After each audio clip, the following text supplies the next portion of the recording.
മഹാരാഷ്ട്രയിൽ മുഖ്യമന്ത്രി ആരാകണമെന്ന തീരുമാനം പ്രധാനമന്ത്രി നരേന്ദ്രമോദിക്ക് വിട്ടുനൽകിയെന്ന മുഖ്യമന്ത്രിയും ശിവസേന നേതാവുമായ ഏക്നാഥ് ഷിൻഡെ.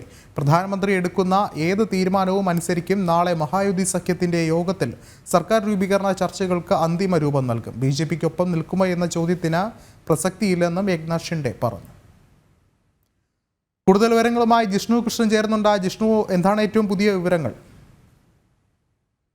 മഹാരാഷ്ട്രയിൽ സർക്കാർ രൂപീകരണ ചർച്ചകൾ മുൻപോട്ട് പോകുന്നതിനിടയിലാണ് ശിവസേന നേതാവും ഒപ്പം നിലവിൽ കാവൽ മുഖ്യമന്ത്രിയുമായിട്ടുള്ള ഏക്നാഥ് ഷിൻഡെ ഇന്ന് നിലപാട് വ്യക്തമാക്കിയിട്ടുള്ളത്. കഴിഞ്ഞ മണിക്കൂറുകളിൽ വലിയ രീതിയിലുള്ള വാർത്തകൾ ചില മാധ്യമങ്ങളുടെ ഭാഗത്തുനിന്ന് ഏക്നാഥ് ഷിൻഡെ ഉൾപ്പെടെയുള്ള നിലവിലെ ഷിൻഡെ ശിവസേന വിഭാഗം ബിജെപിയുടെ നിലപാടുകളോട് അതൃപ്തി പ്രകടിപ്പിക്കുന്നു തുടങ്ങിയിട്ടുള്ള വാർത്തകൾ റിപ്പോർട്ട് ചെയ്തിരുന്നു. അതിന് പിറകെയാണ് ഏക്നാഥ് ഷിൻഡെ മുംബൈയിൽ മാധ്യമങ്ങളെ കണ്ടത്. അദ്ദേഹം വളരെ കൃത്യമായി തന്നെ വ്യക്തമാക്കിയത് മഹാരാഷ്ട്രയിൽ മുഖ്യമന്ത്രി ആരാകണമെന്ന തീരുമാനം പ്രധാനമന്ത്രി നരേന്ദ്രമോദിക്കും ബിജെപിയുടെ കേന്ദ്ര നേതൃത്വത്തിനും വിട്ടു നൽകിയിട്ടുണ്ട്. പ്രധാനമന്ത്രി എടുക്കുന്ന ഏത് തീരുമാനവും അനുസരിക്കും എന്നുള്ളതാണ് ശിവസേന നേതാവും നിലവിലെ കാവൽ മുഖ്യമന്ത്രിയുമായിട്ടുള്ള ഏക്നാഥ് ഷിൻഡെ ചൂണ്ടിക്കാട്ടിയിട്ടുള്ളത്. കൂടാതെ നാളെ മഹായുതി സഖ്യത്തിന്റെ ബിജെപിയും ശിവസേന ഷിൻഡെ വിഭാഗം കൂടാതെ NCP അജിത് പവാർ വിഭാഗത്തിന്റെയും യോഗം ചേരുന്നുണ്ട്. ആ യോഗത്തിൽ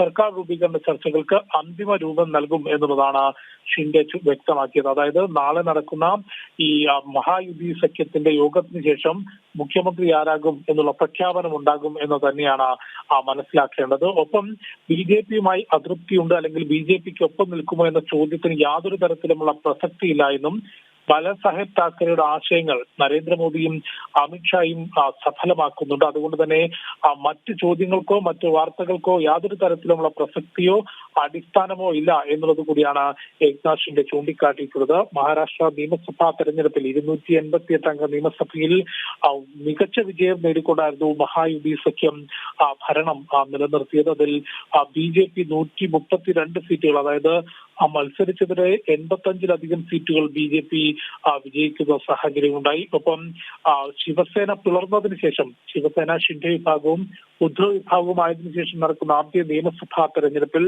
ഉദ്ധവ് വിഭാഗത്തെ പൂർണ്ണമായും തളർത്തിക്കൊണ്ടാണ് ശിവസേന ഷിൻഡെ വിഭാഗം 57 സീറ്റുകളിൽ നേട്ടമുണ്ടാക്കിയിട്ടുള്ളത്. കൂടാതെ NCP അജിത് പവാർ വിഭാഗത്തിനും കരുത്ത് കാണിക്കാൻ സാധിച്ചു. അത്തരത്തിൽ മഹാവികാസ് അഘാഡി സഖ്യത്തിനപ്പുറത്തേക്ക് ബിജെപി നേതൃത്വം നൽകുന്ന മഹായുതി സഖ്യത്തിന് മികച്ച വിജയമായിരുന്നു മഹാരാഷ്ട്രയിൽ നേടാൻ സാധിച്ചത്. അതിന് പുറകെ സർക്കാർ രൂപീകരണ ചർച്ചകൾ മുൻപോട്ട് പോകുമ്പോഴാണ് മുഖ്യമന്ത്രി ആരാകും എന്ന തീരുമാനം പൂർണ്ണമായും പ്രധാനമന്ത്രി നരേന്ദ്രമോദിക്കും ബിജെപിയുടെ കേന്ദ്ര നേതൃത്വത്തിനും വിട്ടു നൽകിയിട്ടുണ്ടെന്നും പ്രധാനമന്ത്രി എടുക്കുന്ന ഏത് തീരുമാനവും അനുസരിക്കും എന്നുള്ളതും ഏക്നാഥ് ഷിൻഡെ വ്യക്തമാക്കിയതും. വിഷ്ണു.